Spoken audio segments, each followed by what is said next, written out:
आनंद दुर्गा दास है हमारा तुम्हारा तुम्हारा।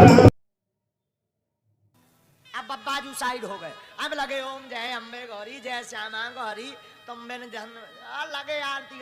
अब देखो कि माता ही कछु नहीं कर रही का कर हो जाए, बोले माता हाँ बगल में धरो, सो माता हाँ बगल में धर के राधे कृष्णा कृष्णा कृष्णा राधे राधे हम हो गए अब आधे आधे। लगे राधे राधे कर, जब देख लो कि राधे ही राधे कछु नहीं कर रहे तो अब क्या करो जाए, बोले चलो नर्मदा जी सफर आइए, हे नर्मदा मैया कछु दे दो रुपया।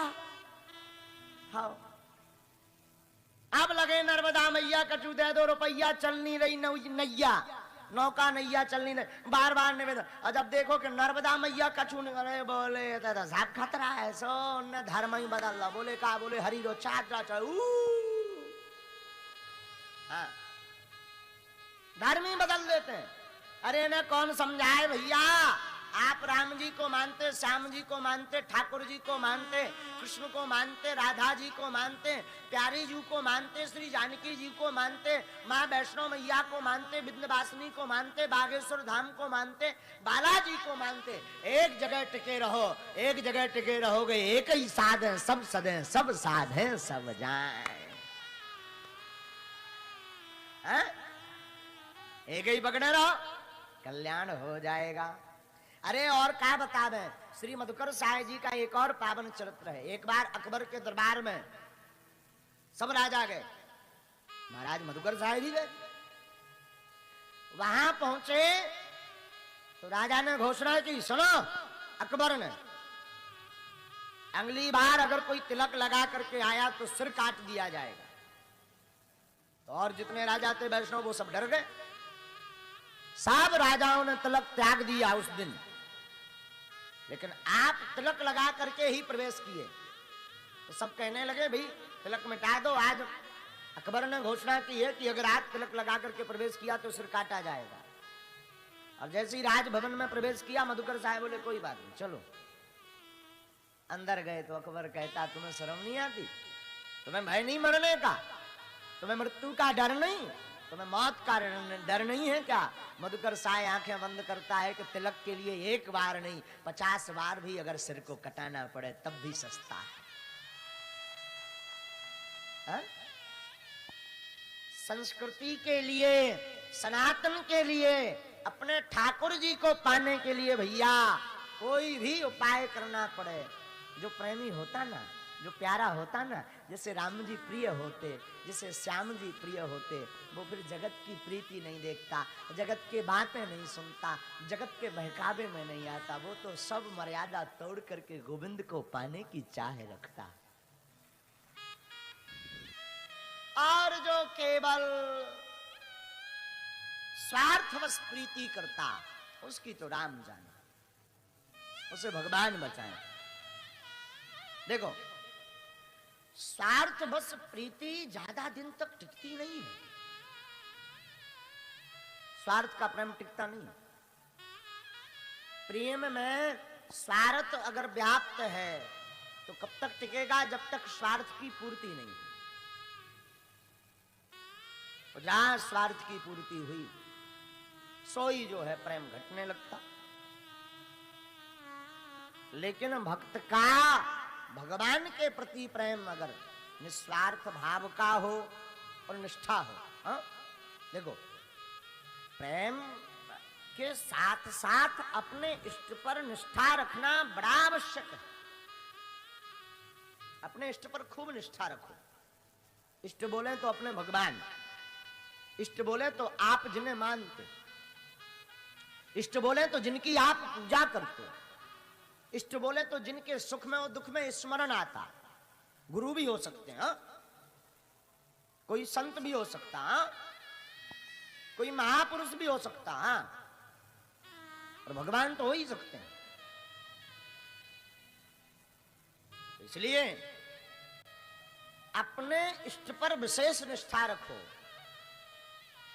जो व्यक्ति अपने इष्ट पर निष्ठा नहीं रखता, एक जगह माथा घुमाता, दूसरी जगह माथा पटकता, तीसरी जगह माथा पटकता, वो जगत में किसी काम का नहीं है। जगह जगह माथा पटकने की आवश्यकता नहीं है। आप अपने इष्ट में ही सर्वस्व दर्शन करो, अपने इष्ट में, अपने गुरु में। अरे भैया, गुरुर् ब्रह्मा गुरुर् विष्णु गुरुर्देवो महेश्वर गुरुर् साक्षात् परब्रह्म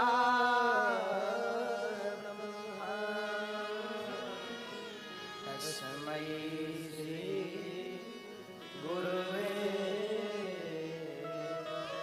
गुरु में ही ब्रह्मा विराजमान है, गुरु में ही विष्णु विराजमान है, गुरु में ही सर्वस्व विराजमान है।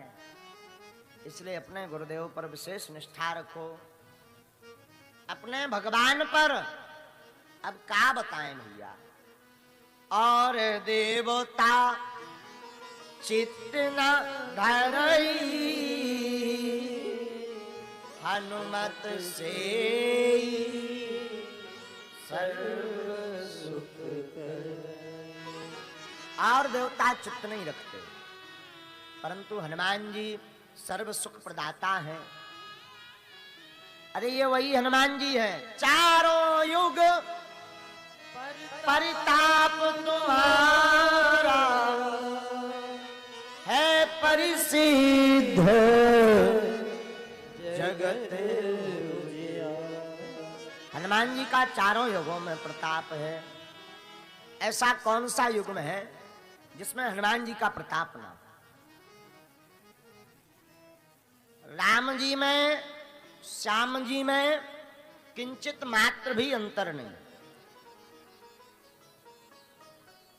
उसी प्रकार भोलानाथ जी में और हनुमान जी में भी किंचित मात्र भी अंतर नहीं है। शिव ही हनुमान जी हैं और हनुमान जी ही शंकर जी हैं, अलग अलग नहीं है। कई लोग प्रश्न करने लगते, महाराज अगर हनुमान जी शंकर जी हैं तो पार्वती जी कहां गई? अकेले अकेले फिर रहेगा? नहीं, पार्वती जी भी है हनुमान जी के रूप में। सुनो नई बात। भोले बाबा जब जाने लगे, जब राम जी का अवतार होने वाला था, तो भोले बाबा बोले अब तो देवी जी गौरा अपनो संहारो परिवार, अपने तो बंदरा बनेंगे। हाँ, हनुमान जी बोले अब तो, शंकर जी बोले पार्वती जी गौरा अब तुम अपना परिवार संभालो, तुम गजानन की करियो उसार, अपने तो बंदरा। तुम गजानन की उसार करियो, खवाइयो पे बाइयो, हम जाई थे। पार्वती मैया बोली हुजूर कहाँ?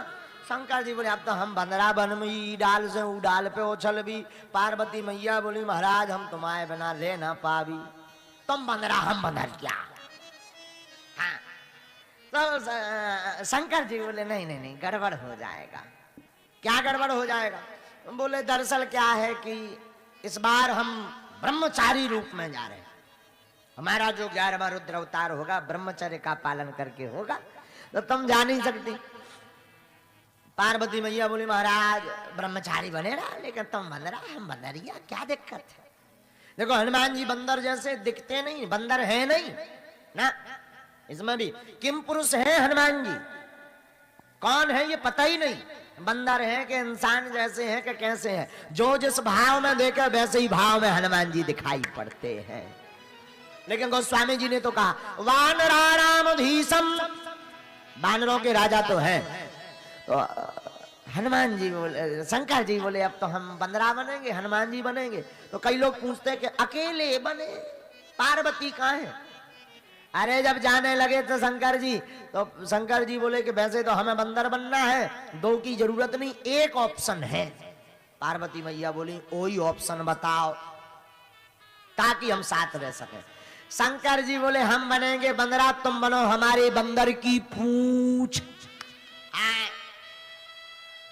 सो तमाओ भी होगा दर्शन और हमाओ भी होगा। शंकर जी बने बंदरा, पार्वती मैया बनी पूंछ और रावण की कट गई मूछ। आओ, यही पूंछ के कारण तो रावण की मूंछ कटी। पूंछ का ही चमत्कार पूरी लंका में रहो, जहां तहां केवल हनुमान जी की पूंछ रही, पूंछ, और रावण की कटी मूंछ। क्या हनुमान जी की पूंछ ने घर घर आगी लगा दी, उलट पलट लंका सब जारी। पत्रकार बोले रावण से आगी लग गई लंका में। रावण बोलो हव लग तो गई, हमें पता है, तुम चिंता ना करो। पत्रकार बोले मर रहे आदमी। रावण बोलो हाँ हाँ हमें पता है, जो मूर्ख आदमी हो तू ऐसे ही कान लगा, तुम चिंता ना करो, हमें पता है सब, तुम्हें क्या पता मर रहे आदमी। रावण बोले चिंता ना करो। और जब हनुमान जी वापस चले गए तो जहां तहां केवल हनुमान जी की पूंछ। 4 आदमी भी बैठे राक्षसी राक्षस लंका में। बोले कहा यार भैया बंदरा बड़ो खतरनाक खतर। दूसरा बोलो हतो तो तीसरा बोलो तुम बंदरा की बात कर, पूंछ नहीं देखी है, पूंछ कितनी खतरनाक। हाँ बोले यार हाई भाई साहब डेंजर एरिया है तो। हाँ तो रावण की मूंछ को हमारे बालाजी की पूंछ ने काटी। और लंका में 2 की तो लड़ाई रही, पूरे लंका युद्ध में 2 जन की लड़ाई रही, रावण की मूंछ की और बब्बाजू की पूंछ की। आओ आओ, लेकिन रावण की पूंछ पर बब्बाजू की, रावण की मूंछ पर बब्बाजू की पूंछ भारी पड़ी। बोले क्या? बोले पार्वती मैया पूंछ बन करके आई। अच्छा पार्वती पूंछ क्यों बनी? अब पूंछ में आगी क्या लगी? आप विचार करो, कितनी अच्छी बात है, देखो नई बात है। पूंछ में आग क्यों लगी? और पूंछ से ही आग क्यों लगाई? सुना, मां सती ने जानकी जी का जो है, जानकी जी से पंगा लिया था। मां सती ने जानकी जी का अपराध किया था। क्या अपराध किया?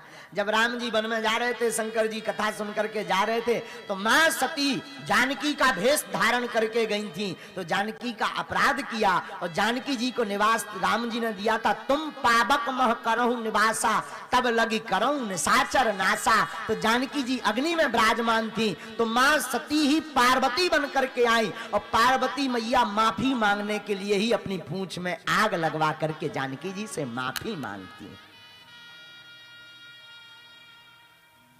तो लंका में अगर कोई खतरनाक रहो तो हमारे हनुमान जी महाराज। तो हम आपको बता रहे थे राम ही श्याम है और शंकर ही हनुमान है, दोनों में किंचित मात्र अंतर नहीं ना, किंचित मात्र अंतर नहीं,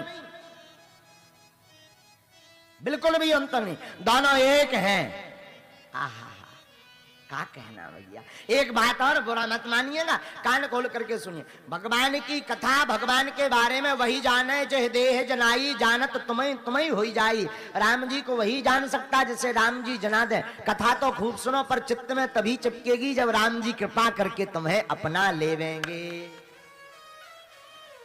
वरना कई जन कथा में अजीरन हो जात, अजीरन कहूं पेट गड़बड़, कहीं चलाओ घरे।